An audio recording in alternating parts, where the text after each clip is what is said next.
अगर आपको सुबह उठते ही लगातार छींकें आने लग जाती हैं या नाक बहती है, नाक बंद रहती है या आँखों में जलन, आँखों में खुजली होती है या कभी-कभी सर दर्द होने लग जाता है, तो आपको साइनस की प्रॉब्लम हो सकती है। ये बच्चों या बड़ों में किसी में भी ये प्रॉब्लम हो सकती है।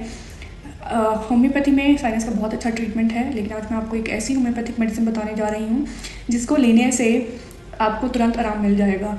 मेडिसिन का नाम है कालीबाई 200। कालीबाई 200 की आप 4-4 बूंदें दिन में 2 बार पानी में मिलाकर ले सकते हैं।